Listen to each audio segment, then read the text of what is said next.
Olá, estamos novamente. Eu precisei cortar porque minha bateria estava acabando e eu precisei pôr o carregador.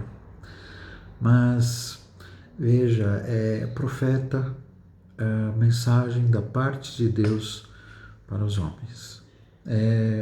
Muitos textos vêm à mente quando a gente pega esse contexto, que Deus quer que todos se salvem, que se arrependam. Deus dá oportunidade. A paciência de Deus significa salvação. Por que aparenta demorar? Como diz 2 Pedro, né? Falamos sobre isso recentemente. Porque a paciência de Deus, a longanimidade do Deus, significa salvação. É tempo de ter mais oportunidade, para que se aproveite a oportunidade. E isso é amor de Deus.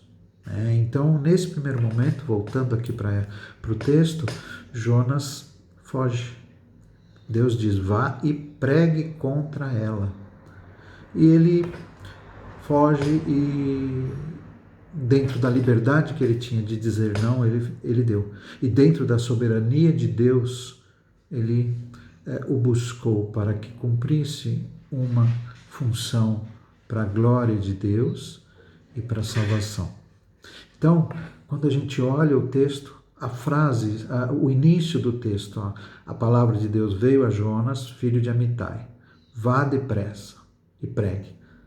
Na primeira vez, ele fugiu da presença de Deus, aconteceu todo um contexto de descer para o porão, ser jogado no mar, o barco ter perdas no navio por conta da desobediência do profeta. Provavelmente talvez envolvesse medo também, porque o povo em questão, ninivitas, era a capital da Síria, eram pessoas um povo muito mau, tipo de escalpelar, tipo de colocar a pessoa espetada numa lança, deixar sangrar, pendurar pelos órgãos genitais, coisas terríveis que eles faziam. Portanto, isso no coração de um homem gera medo, mas diante de uma direção de Deus neste caso.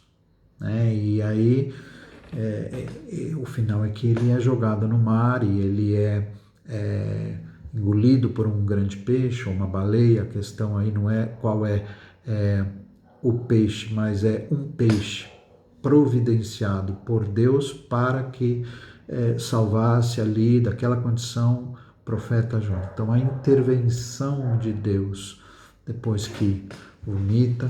E aí, o que eu gostaria de salientar é justamente o capítulo 3. No capítulo 1, veio a palavra do Senhor a Jonas. No capítulo 3, diz assim, a palavra do Senhor veio a Jonas pela segunda vez, com esta ordem, vá à grande cidade de Nínive e pregue contra ela a mensagem que eu lhe darei.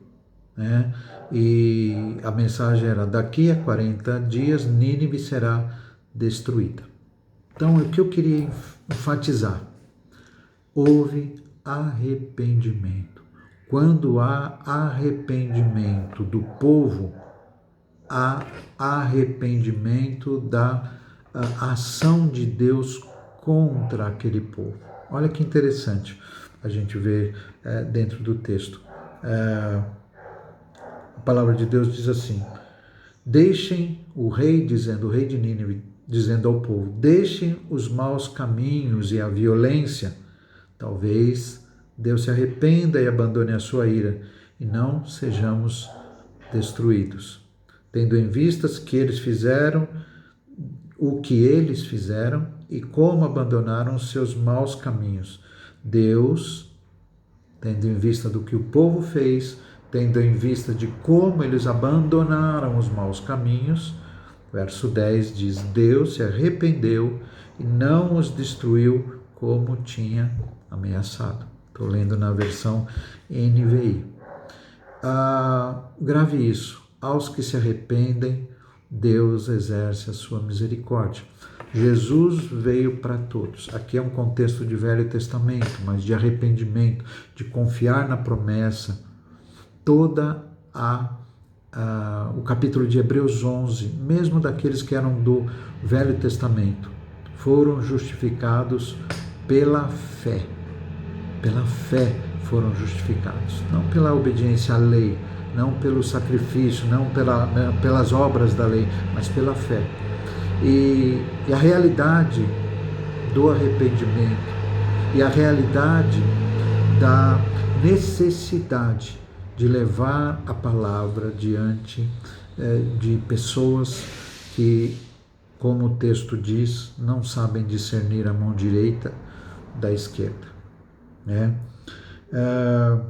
Verso 11, lá no capítulo 4, quando já no final, depois de um contexto, estou fazendo apenas uma abordagem bem ampla e bem panorâmica em relação à misericórdia. E o texto diz que eram 120 mil pessoas que não sabem nem discernir a mão direita da esquerda, além de muitos rebanhos. Não deveria eu ter pena dessa grande cidade? Então, qual é o nosso hoje? Qual é o nosso anúncio? É arrependa-se. É levar a palavra de Deus. Nós temos um sacerdócio santo. Nós somos pessoas que têm a palavra, conhecem a palavra. Situações, às vezes, como em Jonas, que dão medo. Por quê? Porque, às vezes, são pessoas más. Mas precisamos falar a tempo, a fora de tempo.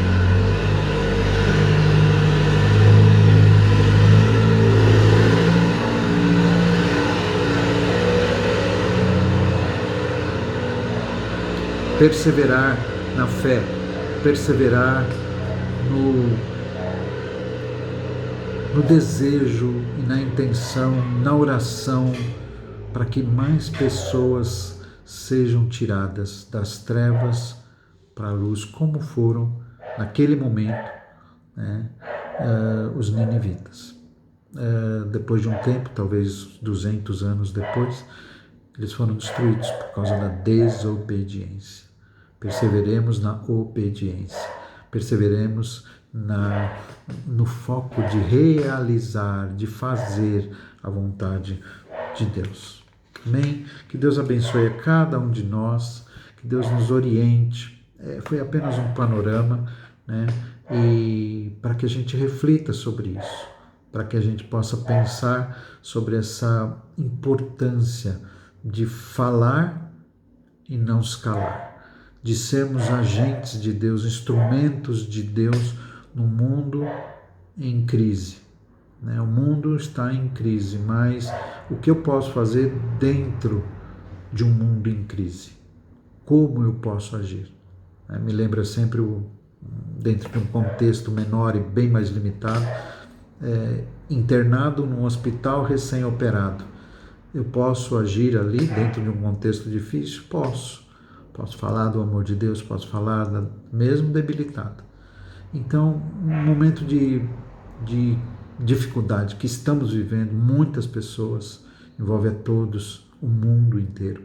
Então, a gente tem que dizer que há esperança, e há esperança no Salvador, que veio para nos dar vida. Jesus Cristo, homem. E nenhum outro há salvação, porque debaixo do céu nenhum outro nome há dado entre os homens pelo qual devemos ser salvos. Quem crê em mim tem a vida eterna. Deus enviou seu Filho ao mundo para que todo aquele que nele crê não pereça, mas tenha a vida eterna. Deus enviou seu Filho ao mundo, não para que condenasse o mundo, mas para que o mundo fosse salvo por ele. Quem crê nele não é condenado, mas quem não crê já está condenado, porquanto não crê no nome do unigênito Filho de Deus. Os homens amaram mais as trevas do que a luz. A luz veio ao mundo e os homens amaram mais as trevas do que a luz. Por quê? Como aparece o valor? Porque as suas obras eram más.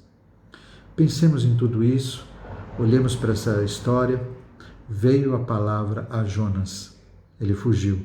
Veio segunda vez, mesmo com o coração duro, ele obedeceu e Deus cumpriu o seu propósito para com um povo, os ninivitas. Que Deus nos abençoe, oremos uns pelos outros, nada de desânimo, nada de rosto caído. Vamos levantar sempre. Se estiver desanimado, comuniquemo-nos uns com os outros, oremos uns com os outros e vamos continuar, vamos avançar. Em nome de Jesus. Obrigado, Senhor, por este tempo. Que a Tua palavra sempre possa cumprir o propósito para o qual ela foi enviada. No nome de Cristo. Amém. Abraço, queridos. Vai em 2 partes. A primeira, acabou a bateria. A segunda, terminamos. Tá bom? Pense sobre isso. Paz.